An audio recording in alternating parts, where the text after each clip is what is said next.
ناراض مت ہونا، کچھ کڑوی باتیں آنے والی ہیں. ہاں پہلے بتا دوں، میری تقریر تو یار کو بے چین کرتی ہے. سبب کیا ہے؟ وہی کہتا ہوں جو دل پر گزرتی ہے.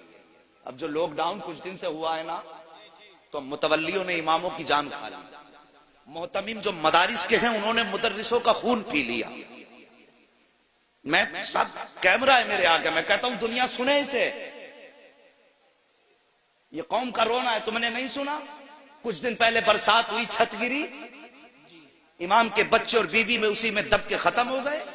یہ قوم کروڑوں کروڑوں روپے مسجد میں تو لگا دیتی ہے، امام کے حجرے تک کا انتظام نہیں کر سکتی، اور پھر کہتے ہیں ہم نے ترقی کی ہے. کیا خاک ترقی کی ہے جو تمہیں 5 ٹائم اللہ کی بارگاہ میں لے کے جاتا ہے، تم اس کی چھت تک نہیں بنا سکے؟ ایک مفتی صاحب مجھ سے کہنے لگے حضرت لاک ڈاؤن میں 5 لاکھ کا چندہ کر کے دیا مدرسے والوں کو، 5 لاکھ کا، اور مدرسے والوں نے یہ کہہ کے کچھ نہیں دیا کہ اس ٹائم لاک ڈاؤن ہے، تمہیں کچھ نہیں دیا جا سکتا. شرم نہیں آتی؟ میں تو سب کی بات کرتا ہوں، چاہے وہ اوپر کا معاملہ ہو یا نیچے کا ہو. کسی کا حق نہ مارا کرو، کسی کا حق نہ مارا کرو. ابھی کچھ دن پہلے اخبار میں ایک تصویر اور آئی، کسی حافظ نے پھانسی لگا کے اپنی، وہ مر گیا. بات یہ نہیں اس نے اچھا کیا یا برا کیا، بحث اس سے نہیں کہ وہ غلط کیا یا صحیح، بحث یہ ہے کہ یار قوم نے ایک امام کو کتنا مجبور کر دیا کہ وہ بچوں کے چہروں کے بھوک کے اثرات نہ دیکھ سکا. پھر وہ قوم کہے ہم نے ترقی کی ہے تو جھوٹ بولتی ہے. وہ قوم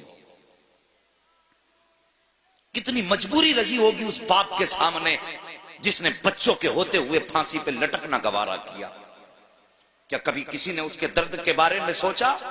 سوشل میڈیا پہ یہ فوٹو ڈالا گیا تو ہماری قوم کے قابل لوگوں نے کہا جی یہ گناہ کر بیٹھا. ابے مولوی یہ سب کو پتا گناہ کر بیٹھا، لیکن سوچ تو سکی وہ کیا وجہ ہے جس نے پھانسی تک پہنچایا ہے. کیا یہ قوم کا ظلم نہیں ہے؟ کیا یہ اپنوں کا ظلم نہیں ہے؟ میں کہتا ہوں اگر ایک پڑوسی نے بھی اپنے گھر کا ایک وقت کا کھانا اٹھا کے اس کے بچوں کو کھلایا ہوتا تو وہ پھانسی نہ لگاتا. اگر امت مسلمہ نے پڑوسی کا حق سمجھا ہوتا تو وہ موت کو سینے سے نہ لگاتا. ہاں اس نے غلط کیا ہے، لیکن اس سے زیادہ غلط تم نے کیا ہے کہ تم پیٹ بھر کے سوتے رہے اور ایک کلمہ پڑھنے والا بھوک کے بچوں کے سامنے زندہ نہ رہ سکا. کوئی تو مجبوری رکھی ہوگی. یار تم کہتے ہو وہ غلط ہے، لیکن میں کہتا ہوں وہ جتنا بڑا غلط ہے اس سے زیادہ تم غلط ہو. میرے نبی فرماتے ہیں کہ جس کا پڑوسی بھوکا سو جائے اور وہ پیٹ بھر کے سو جائے، آقا فرماتے ہیں وہ عاجز بھی ہو سکتا ہے، نمازی بھی ہو سکتا ہے، وہ سب کچھ ہو سکتا ہے، لیکن مصطفیٰ کا نہیں ہو سکتا.